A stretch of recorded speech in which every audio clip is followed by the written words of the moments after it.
Texas Crossroads of North America, Chapter 11, A Contradictory Movement, Texas Progressivism, 1900 to 1929.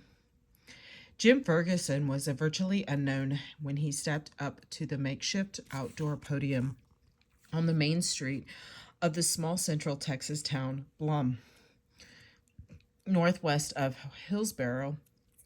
Almost 600 men and perhaps a dozen women stood for 2 hours in the penetrating cold and raw, damp chill on March 21st, 1914, to hear the first speech of his campaign for governor, backed by fluttering American flags and red, white, and blue bunting draped from a storefront awning.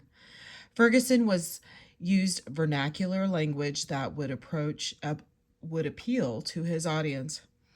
I have caught the black cat tail of superstition, and I intend to twist and pinch it until I am inaugurated governor of this great state, and argue for modernization and reform. Quote, our great state shrieks out in agony for a chance to develop its grand and glorious resources, Ferguson stressed. Ferguson was a handsome 43-year-old banker from Temple, Texas, looking like the substantial businessman of a farm origin that every town in Texas knows well, unquote. He was a political neophyte, but not an innocent. He had some formal education, including a working knowledge of the classics, which he revealed from time to time, quoting Adam Smith in his Blum talk. He also reverted to country talk, unquote, to emphasize his points. Prohibition was the overriding social and political concern of the day, but Ferguson rejected it, telling the farmers, if I'm elected governor and the legislature puts any liquor legislation up to me, pro or anti, I will strike it where the chicken got the axe, unquote. Instead, he addressed a greater evil, one that kept the majority of white farmers economically prostrate and threatened the political system.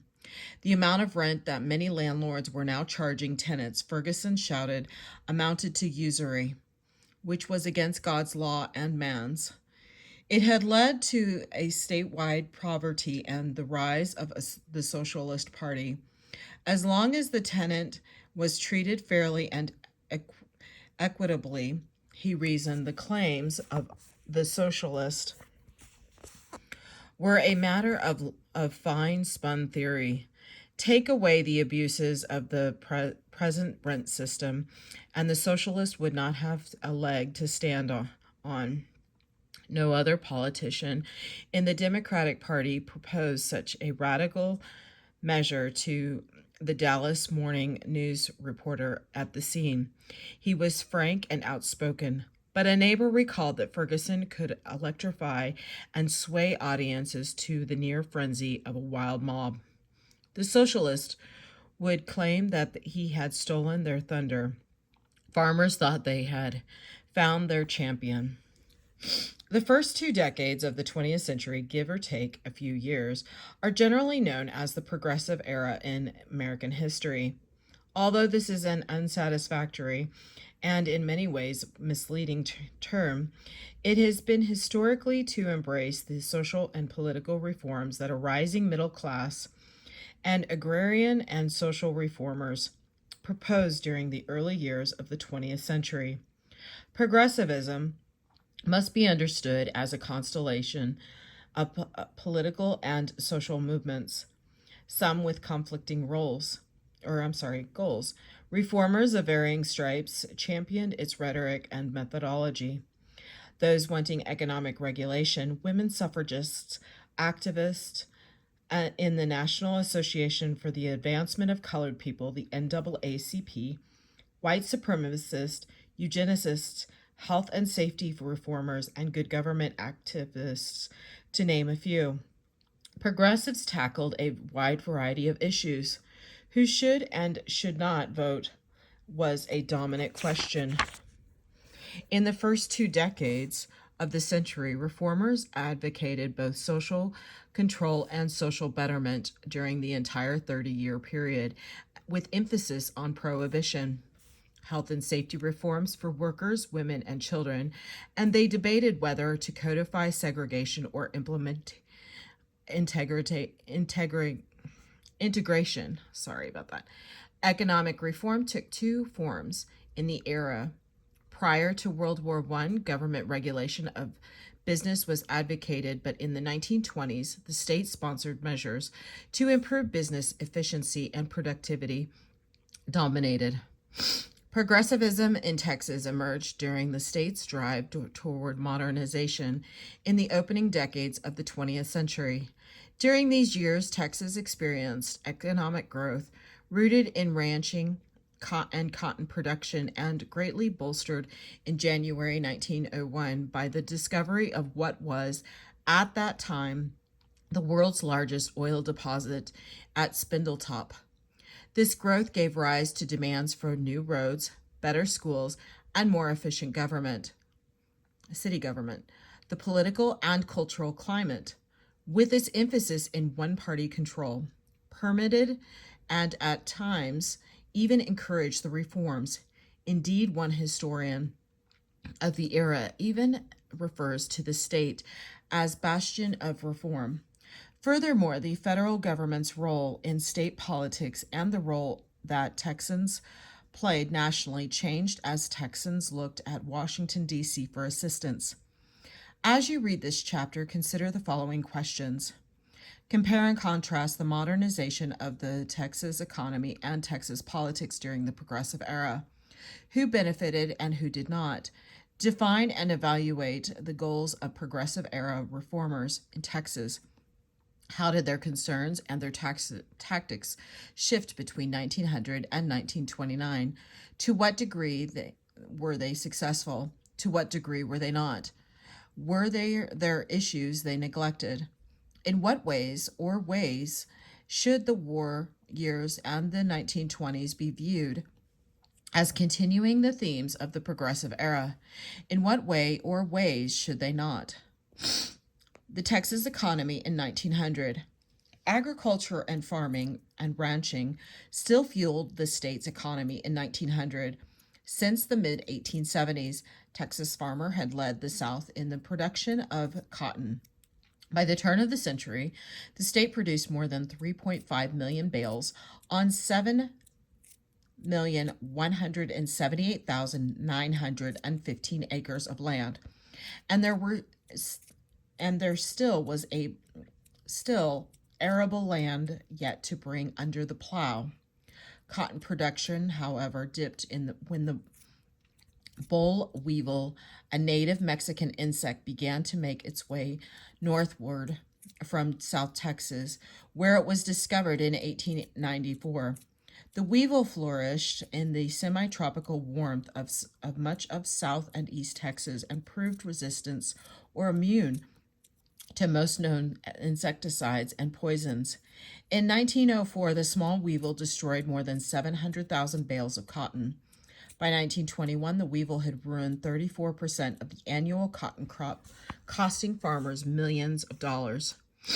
Railroad construction and the use of barbed wire spurred the migration of farmers to West Texas and the High Plains, where cotton production flourished, but the weevil did not because of the colder climate. Even as late as 1921 or 27, the value of the state's cotton crop was still more than 3 times the value of its oil production. Texas farmers, however, did not earn as much as their counterparts in other regions of the country. Texas led the South in farm income per family during these years by a wide margin, but it trailed the Midwest and much of the rest of the nation, largely because of the high percentage of tenant farmers and sharecroppers in the state. Tenant farmers. Despite the state law that declared that every Texan was entitled to a homestead of 160 acres, little tillable land remained to be distributed by 1880, and tenants operated about 37% of the Texas farms. The continuing population increase and the devastating depression of the 1890s drove up the number of tenant farmers after the state Supreme Court declared in 1898 that inappropriate public lands were exhausted.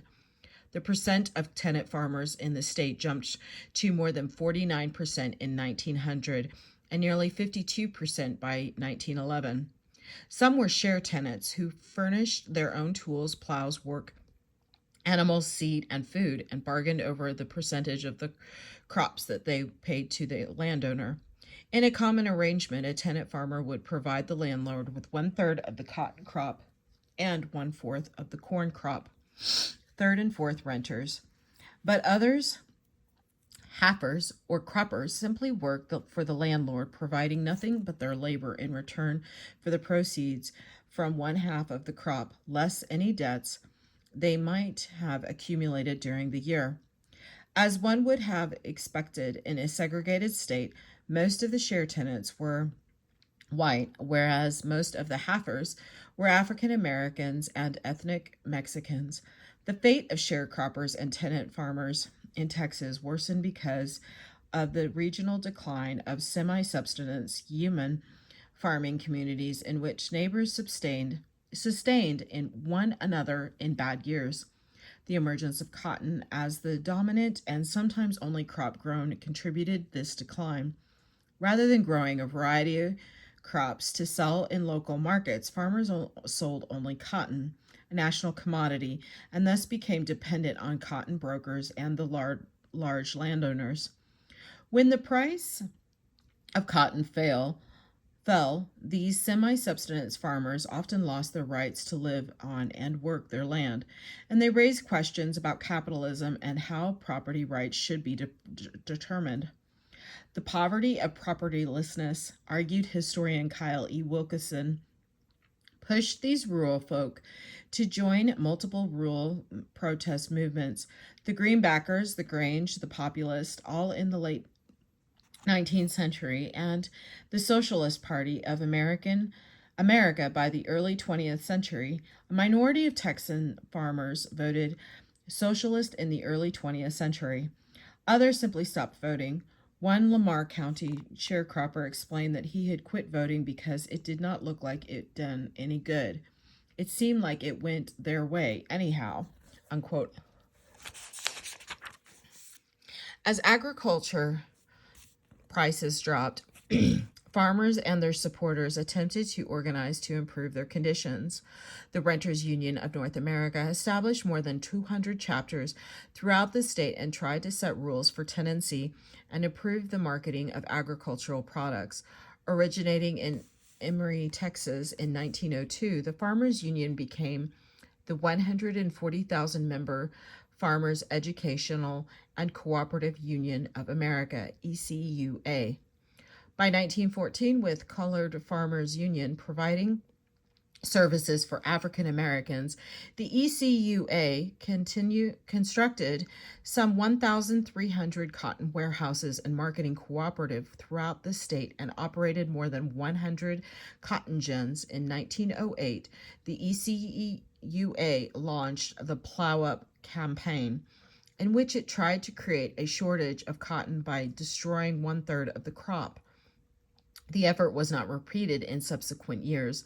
The most successful of all organizations was the Farm Bureau, more conservative than its forebears and focused on landowners rather than tenants or sharecroppers, but also dedicated to getting more credit for the farmer and helping to sell crops at the highest prices possible. Ultimately, in terms of the average farmer of the 1920s, they all failed. The lumbering bonanza. With the huge East Texas forest at its disposal, the state's lumbering industry reached its zenith in 1907, cutting 2.25 billion board feet. A board foot is a square foot of lumber 1 inch thick.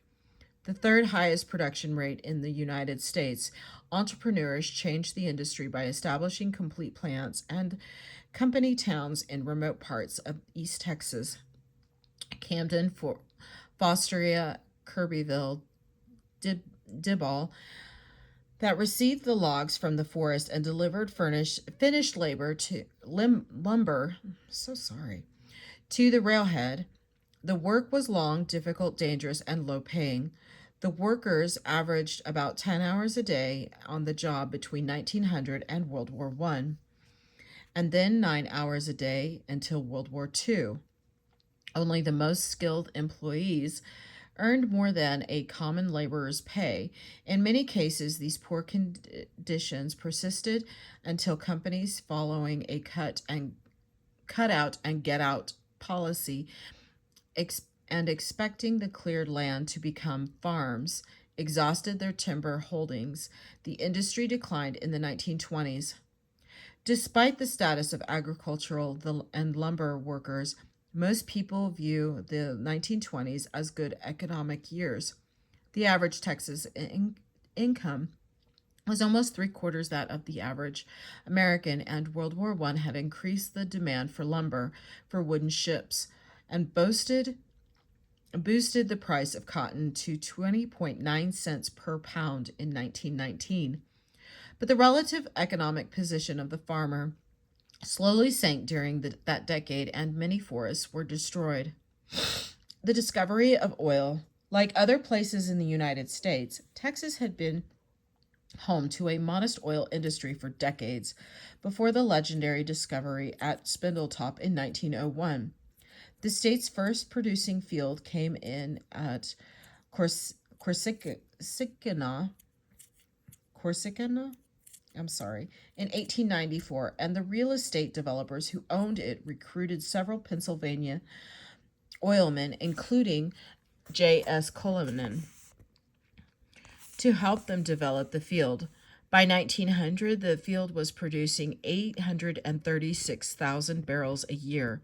Cullinan built the first refinery in the state there in 1898 to produce kerosene primarily. Still, even in 1900, if a Texan drilled a well, he or she was looking for water, a far more precious substance than oil, especially in the western part of the state.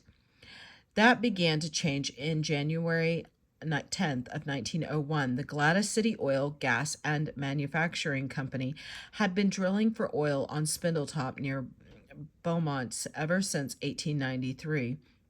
But they had been foiled by their out-of-date cable tool drilling rig and the trickery sands of the Salt Dome Formation, and had run out of money. Anthony F. Lucas, the leading American expert on Salt Dome formations, leased the rights from the company and joined in the search in 1899. A new rotary drilling technique, combined with Lucas's experience in drilling in salt domes and money from the Mellon banking interests in Pittsburgh, brought success. On January 10th, shortly after mud began bubbling from the well, the newly released pressure blew 6 tons of 4-inch drilling pipe from the hole. Everyone watched, stunned, as the well seemed to settle down for a few minutes. Then a geyser of mud, gas, and finally oil burst out of the hole. The oil spewed more than 100 feet into the air at an estimated rate of 100,000 barrels a day for 9 days, until the workers finally managed to cap it. By the time it was brought under control, a huge pool of oil surrounding the well, along with hundreds of oilmen, speculators, and onlookers inspired by the Spindletop discovery, wildcatters, individuals not associated with a major company who gambled on their instincts, rushed into every part of the state looking for oil. The first genuine oil boom in the state ensued. Texas had approved approximately 1,000 barrels of oil in 1896. That figure jumped to 21 million in 1902. Thousands of people moved into the area from Houston to Beaumont to Port Arthur, and real estate became more expensive, prohibitively so in some cases. Related manufacturing companies such as machine shops and distribution facilities relocated to the Gulf Coast. Industry boosters hoped that construction of a ship channel in Houston would increase commercial trade in the region. To get funding for the project, Texans lobbied the federal government in Washington, D.C., augmenting the facilities at Galveston. The Houston Ship Channel opened in 1914, the same year that the Panama Canal opened, and Texas began to attract shipping from around the world. The industry produced new terms and personalities to take their place alongside the cowboy in the pantheon of Texas character, the go for broke, unquote, wildcatter, the hardworking, hard-playing roughneck, and the, quote, get-rich-quick oilman. These characters were firmly established by the 1920s by Edna Ferber, gave them stereotypical expression in the fictional persons of Jet Rink. Emerging of the cowboy and the get-rich-quick oilman in her popular novel, which became a motion picture, Giant, 1952. Wildcatters drilled cheek by jowl with other rigs in boom towns because there were no laws preventing it. More than 200 derricks rose within the city limits of Breckenridge, with several thousand more in the immediate area. Oil overflowed storage tanks and spilled into streams and polluted the air. There were shortages of food and fuel. Heavy rains and constant oil field traffic turned dirt roads into mud bogs. When torrential rains fell in Desdemona in 1919, influenza and typhoid quickly reached epidemic proportions.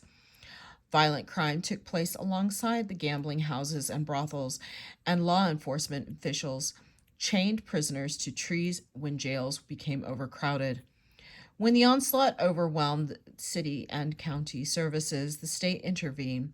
The governor dispatched the Texas Rangers to Desdemona in 1920, Borger in 1927, and Wink in 1927, 1928, and 1929. And the state militia to Mexico, in 1922, and Borger again in 1929. Creation of the vast petrochemical complex on the Gulf Coast today, one of the world's largest, began soon after the discovery at Spindletop, as dozens of small refineries located in the vicinity in 1902. Gofre established a large refinery there renamed Gulf Oil Corporation in 1907 to produce kerosene. That same year, he and the Texas company, later Texaco, a company that more recently sold its name to Chevron, but parts of its operations to Shell, connected the pipelines between Spindletop and their Oklahoma field. By 1916, Gulf's production capacity reached 50,000 barrels of crude oil per day. Sun Oil Company, Houston Oil Company, and Security Oil Company, a subsidiary of Standard Oil Company, later Magnolia Petroleum Company, one of the forebears of ExxonMobil Corporation, also established sizable installations on the Gulf Coast. The state began taxing oil production at the rate of 1% of the value of the product in 1905, collecting $101,403 during the first year of taxation. But by 1919, tax revenues from oil exceeded $1 million, and in 1929, they had reached almost $6 million. The state would become increasingly dependent upon this source of revenue. The push to modernize. The modernization of Texas took place during a changing political and cultural climate. Conservative Democrats developed a one-party system that ensured their dominance and the disenfranchisement of African Americans, distinguishing themselves from other Southerners. Texans began to take pride in their unique heritage and identity. This new self-image made cooperation with the federal government easier, which aided the state's push to modernize, abandoning the lost cause. As the 20th century dawned, a cultural transformation celebrating the state's unique history, heritage, and values occurred as Texans threw off the emotional shackles of the lost cause, took a positive outlook, and accepted modernity in the form of new ideas, including increased participation in and assistance from the federal government. This process was not simple. Vestiges of the bloody shirt of the Southern penchant for recalling Yankee horrors committed during the Civil War remained as dozens of Confederate monuments overlooking courthouse squares, parks, and cemeteries were installed throughout the state. Sculptors such as Peo Capino, an Italian who first moved to Texas in 1901, earned their living from commissions celebrating the Confederate past, including the John H. Reagan Memorial in Palestine, 1911. That features the personification of the lost cause, a Roman soldier sitting pensively at Reagan's feet, contemplating defeat. Historian Walter Bringer, however, explains that Texans shifted from an allegiance to the South to an allegiance to Texas itself. The perspective resembled the American dream in that it contained neither the burden of slavery nor the defeat of the Civil War. The fact that Texans successfully resisted Union invasion during the Civil War enabled many to persist in the belief that they had not been conquered. The commemoration of Texas' uniqueness had begun as early as 1886 when orators throughout the state celebrated the 50th anniversary of the state's independence during Stephen F. Austin and Sam Houston to George Washington and Thomas Jefferson, rather than Robert E. Lee and Jefferson Davis.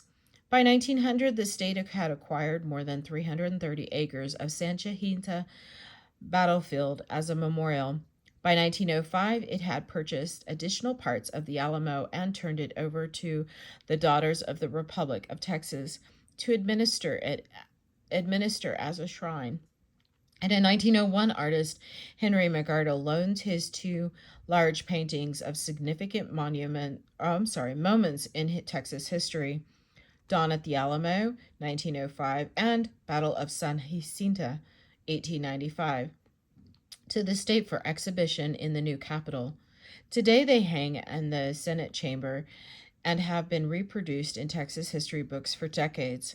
At the same time, the Texas Historical Association, founded in 1897, had begun to publish heroic stories of early Texas in its journal. 1906, Dallas Morning News editorial cartoonist John Knott personified the state in a character that became famous as Old Man Texas, unquote, known for his belief in fiscal responsibility, low taxes, and honesty in government, just as the character of Uncle Sam represents those values for the country as a whole. In addition, generations of school children learned the history of the state from an enormously popular comic strip, Texas History Movies, first published in Dallas Morning News beginning in 1926. The blatantly racist comic strip presented minorities in an unflattering light, for example, calling Mexican American tamale eaters, unquote. The result, according to Behringer, is that Texans, like novelist Walter Humphrey, grew up in reenacting the Battle of the Alamo in their childhood games instead of the battles of Bull Run and Gettysburg. This developing Texanness led the state's residents to associate themselves with victory at San Jacinto rather than the defeat at Appomattox. The roots of Texanness go back to the period of the Republic, through when President Maribel B. Lamar encouraged residents of the state to assume a Texan identity.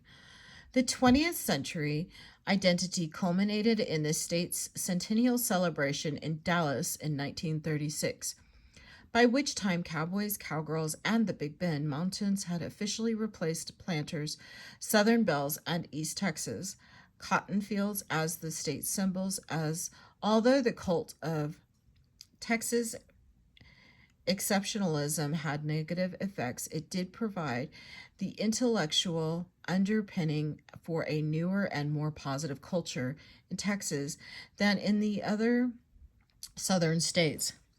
Demographic changes. Texas society became increasingly diverse during these years. In the mid 1880s, a writer for the Inland Printer noted, Texas is a curious state. It is so cosmopolitan that the governor's messages are printed in four different languages. About 30,000 are printed in English, 10,000 in German, and 5,000 each in Spanish and Bohemian.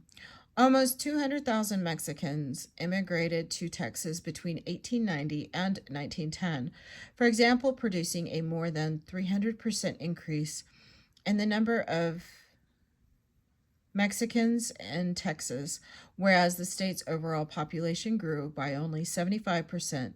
This represented the largest expansion in the ethnic Mexican population in Texas since the Mexican-American War. Moreover, the increased Mexican population occurred alongside a proportionate decline of the African American population in the state. The state had mixed identity as Western and Southerners, causing one writer to observe in 1940. More Southern than Western is the state's approach to most political and social questions. More Western than Southern are the manners of most of its people. The conservatives take charge. With the breakup of the populist movement in the late 1890s, the last significant opposition to the Bourbon Democrats, conservative Southern Democrats who advocated for business interests, faded.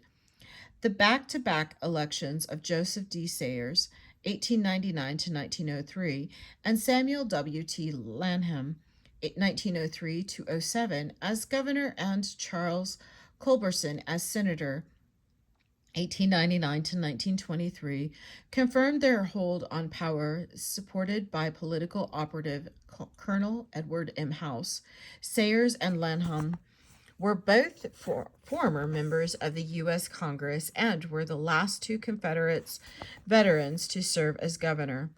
Neither Sayers nor Lanham, 1903 to 07, was as reformed-minded as Hogg. They were sophisticated men but lacked his transforming zeal. They believed that the modernization of Texas depended on the vast oil reserves at Spindletop and the continued exploitation of East Texas timberlands. In a political party divided by factions, House had virtually negotiated their nominations, implying that their administrations would be caretaker administrations rather than proactive ones.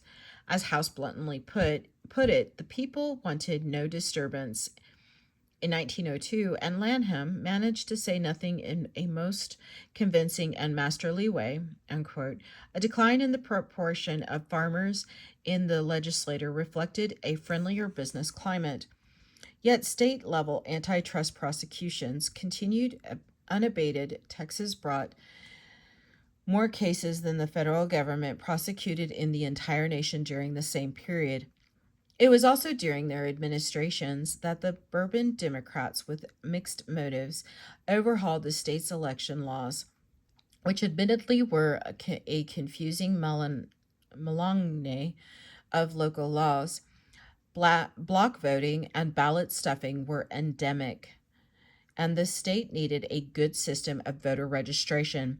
Disturbed by the fact that the combination of African American Republicans and populists almost won a victory in 1896, the Democratic legislature moved in 1902 to institutionalize the one-party rule. And to solve the registration problem, the legislature first recommended a constitutional amendment that would permit a poll tax, which passed with a 65% majority.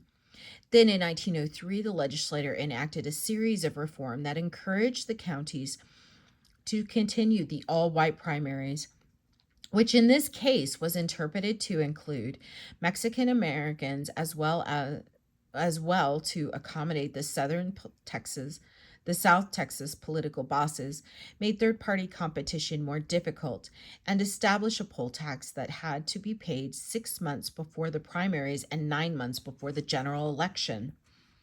A majority of middle and upper class whites favored the poll tax, as did reformers who reasoned that it would be an efficient way of registering voters and discouraging block voting and manipulation of voters. Former legislator Alexander Watkins Terrell was one of those who had advocated a poll tax for years, and he made clear his intention to prevent the thriftless, idle, and semi-vagrant element of both races from voting. Politicians, however, continue to buy the votes of large blocks of workers, tenant farmers, railroad employees, and opponents of prohibition. The poll tax was effective in reducing the number of people who voted. Political scientists estimated that at the high tide of populism in 1896, more than 80% of those eligible to vote actually did so. The figure dropped to approximately 35% in 1904, the first year the poll tax was enforced, and to less than 25% in 1906. Terrell returned to the legislature in 1903 to offer further reforms that would, at the same time, make it even more difficult for minorities to vote. The stated intent of the laws that bear his name was to standardize voting across the state and eliminate fraud. They required, for example, that all counties hold their conventions on the same day, preventing manipulators such as Colonial House from scheduling early conventions in favorable counties. And even more pervasive law enacted in 1905 required primary elections for those parties that had received at least 100,000 votes in the previous general election, later raised to 200,000, then to 20% of the vote, and defined the process by which candidates would be nominated for office, as well as who would be permitted to vote. Known collectively as the Terrell election laws, these states culminated the Bourbon Democratic effort to institutionalize one-party rule. A disgruntled Republican realized as early as 1912 that the primary election law is so effectual that today a nomination in the Democratic primaries is a tantamount to election, unquote. This revamping of the election law, however, did not include women. The Texas Women's Suffrage Association organized in Houston with the intent of establishing chapters throughout the state.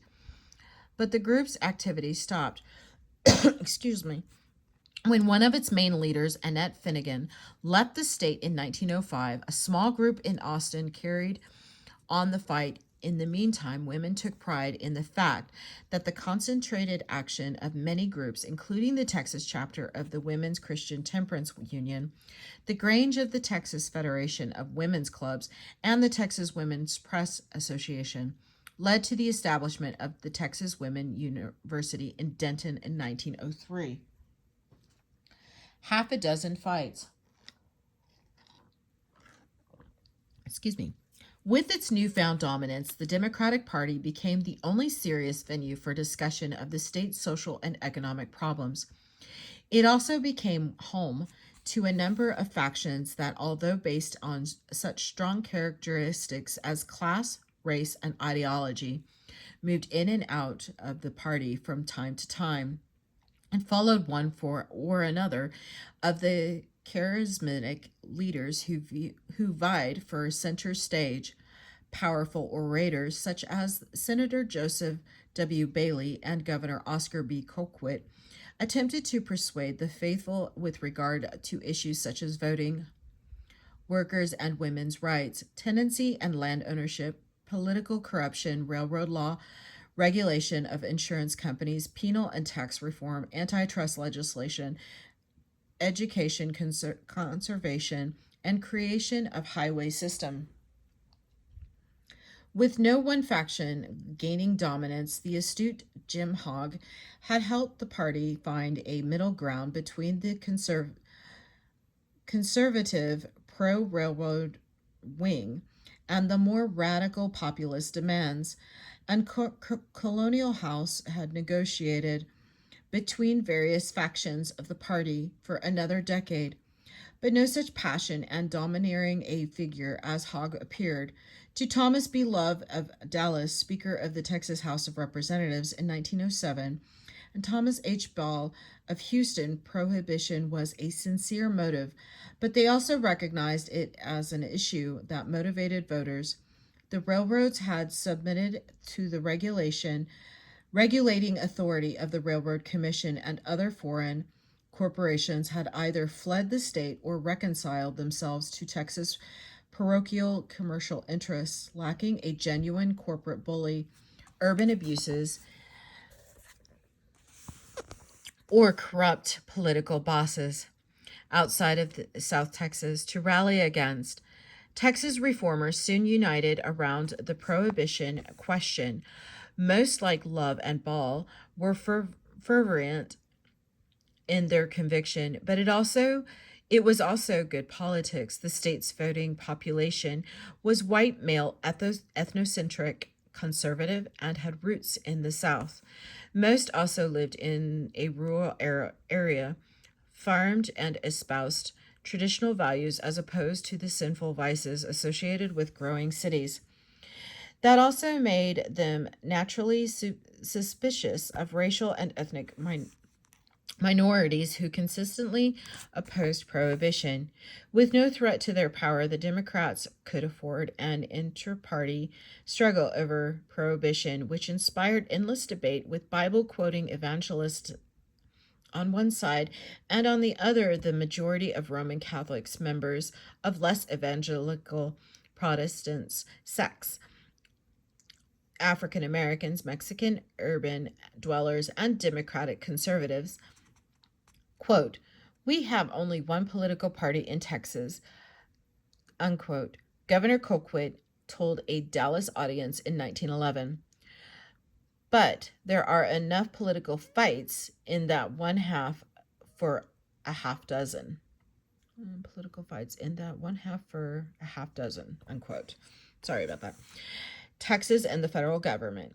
Even as the Democratic Party in Texas recognized their strength, reorganized, and strengthened itself, Texas politicians rose to national prominence. The presidential election of 1912 and to significant position in the federal government, part of this resurgence resulted from Colonial House's personal friendship with the new President Woodrow Wilson of New Jersey, but an equal part of it was the team of talented office holders that the state sent to Washington, including Morris Shepherd, the author of the constitutional amendment implementing prohibition, future Vice President John Nance Garner, and future Speaker of the House Sam Rayburn. Although House played no role in Wilson's nomination, the Texas delegation to the Democratic Convention in Baltimore did. In a close ballot and through 46 roll calls, a Texas delegation, or the Immortal 40 as they became known, remained loyal to Wilson and lobbied others to join them, and Wilson did not forget the Texans, with Colonial House as one of the president's closest advisors. The state found itself in an ideal position to play a major role in the new government. Wilson left Colonial House to come up with the nominations for his cabinet and other appointments, while he took a much-needed vacation. After House recommended a number of Texans, the Lone Star State also found itself in an excellent position to influence federal legislation and programs at the same time. As the political changes within the state has led Texans to expect more of their government, Texans were pleased to see a Treasury Department that took more interest in the South, and they welcomed the Federal Reserve Act 1913. The Federal Farm Loan Act, 1916, aid to agricultural education, lower tariffs, and increased military appropriations in the state as World War I loomed. The coming war was in Europe provided the ideal opportunity for Texas to exercise its influence as army bases were established throughout the state, and Texas oil began to play an important role in the national economy. Texas reforms. Aware of the national campaign to reform government and industry, Texas reformers, lacking a political base, during the years between Governors Hogg and Thomas M. Campbell, began at the grassroots level. A new labor group, the State Federation of Labor, organized in 1898, joined with the even newer Farmers Union to develop a legislative program and to lobby for its implementation. The Texas Federation of Women's Clubs, founded in 1897, with more than 230 clubs and more than 5,000 members by 1903, took on other aspects of the progressive agenda, such as better schools and libraries. The Texas Local Option Association, organized in 1903 to defend the state's local option laws, but its members also concerned themselves with moral issues of the day as well as labor and agricultural reforms.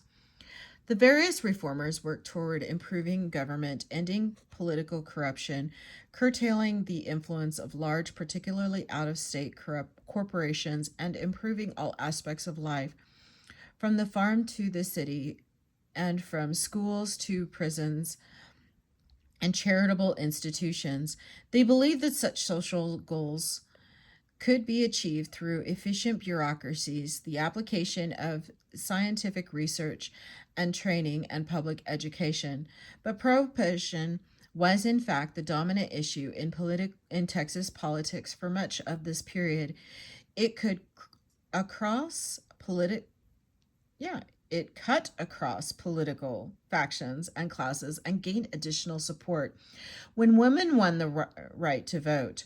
Progressives believed that demon rum would corrupt a democratic society, and the fact that most Germans, Mexicans, and other ethnic groups opposed prohibition only seemed to reinforce the point that it would benefit the Anglo-Saxon society. Having failed in previous attempts at statewide prohibition in 1887 and 1911, anti-liquor forces concentrated on local option laws, vowing to dry up the state one precinct at a time.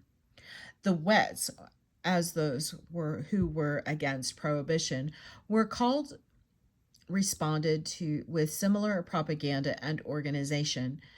Although the Wets had prevailed 237,393 to 231,096 in a statewide election in 1911, they now faced an aroused nation and state. On February 28, 1918, the state legislature ratified the 18th Amendment, a prohibition amendment to the U.S. Constitution that outlawed the sale of alcoholic beverages, and immediately enacted a statewide prohibition law. Government reform. The first signs of progressivism in Texas emerged with the efforts of local women's groups in Dallas, Galveston, and other cities around the state to reform local governance. These initiatives grew out of the women's church work, their benevolent work, club work in entities such as literary, gardening, musical, and patriotic organizations, and civic work.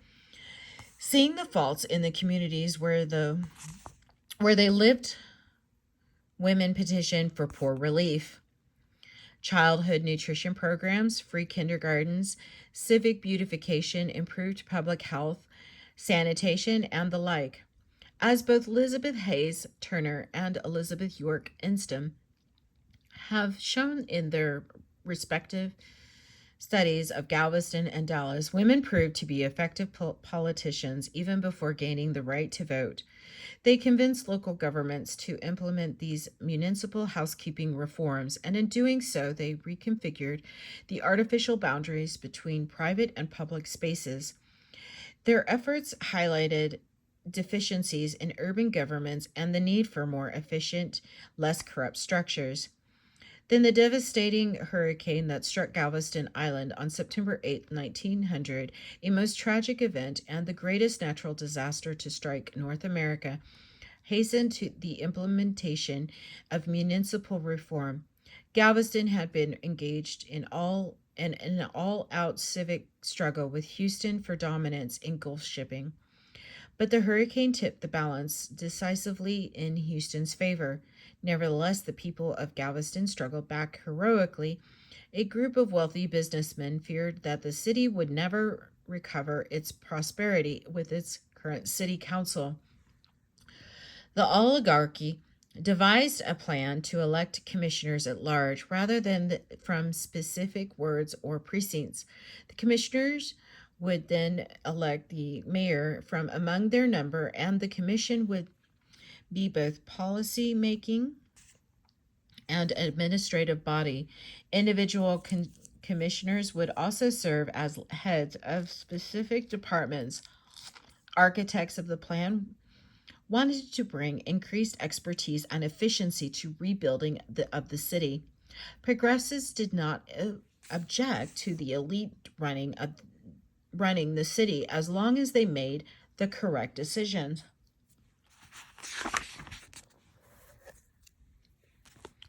The effective and business-like manner in which Galveston recovered from the storm, including building 17-foot seawall on the Gulf side of the island, raising the grade level of the city, and building an all-weather bridge to the mainland, caught Governor Campbell's attention, and he encouraged other cities to implement the commission form of government. Houston adopted it in 1905. Dallas, Fort Worth, Denison, Greenville, and El Paso followed in 1907. And by 1920, 70 other Texas cities had implemented the plan, along with more than 400 cities nationwide. The Galveston Plan, or, quote, the Texas Idea, as it was known outside the state, continued to spread across the country, but it further eroded minority representation. The at-large elections meant that a majority population could determine the makeup of the entire commission. Educational reforms. One of the most important progressive goals, second in importance only because of the tragedy at Galveston, was educational reform. In general, there were two types of schools at the turn of the century: common schools, which were usually rural and independently governed by trustees who hired the teacher and operated the school, and independent districts usually resembled the present-day school system. Critics of the common schools usually argued that the on one teacher, one room rural schools offered an inferior education, and proposed consolidating these schools and transporting students to the regional schools at no charge. Progressive further insisted upon compulsory attendance and increase in the tax base, increased teacher qualification, and free textbooks. They wanted all school districts to use the same books, offer similar courses, and have the same requirements for graduation and teacher certification. They created the new State Board of Education to oversee the curriculum and textbooks. Because of the state's relative poverty, only a few of the changes could be implemented. A newly created normal school board of regents began oversight of teacher training schools. The progressive advocated making education more relevant to students' lives, and they also supported curriculum changes that introduced the new social sciences of psychology and sociology. Schools took on additional duties, including supervised recess periods, supervised athletic and academic competitions. Under the University Interscholastic League at the University of Texas, 1910, and improved health care. The goal of public schools significantly changed from imparting technical schools skills to improving the social order. By 1930, white Texas had a range of choices for higher education at relatively low cost, and student enrollment increased more than tenfold from 2,148 in 1900 to 23,134 in 1929. Social reforms. The initial success at the Galveston Plan seemed to indicate that progressives were right in their contention that science and training could lead efficiency. They sought further governmental reforms in the areas of prisons where they hoped to end inhumane treatment, improve health and sanitation, and regularize paroles. They favored segregated facilities so that women would not be housed with men, juvenile offenders with adults, and those who had committed minor violations with murders.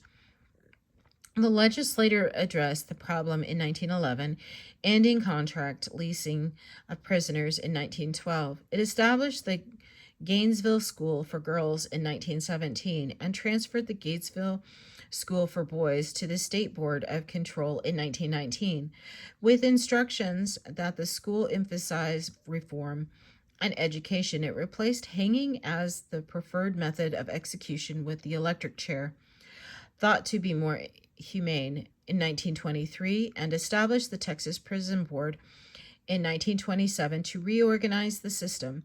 But progressives and most Texas citizens wanted the prison system to be self-supporting, so further solutions had to be found. In the early 20th century, responsibilities for welfare provisions remained with state and local entities. As such, other progressive efforts focused on establishing county poorhouses and hospitals for the indigent and improving conditions in state asylums, and all such organizations were placed under the State Board of Control. Not all the reforms were carried out. Most citizens felt that the state was too poor to support such programs. Other reforms, such as women's suffrage, continued to be defeated at the ballot box. This will be the end of Chapter 11, Part 1. Thank you.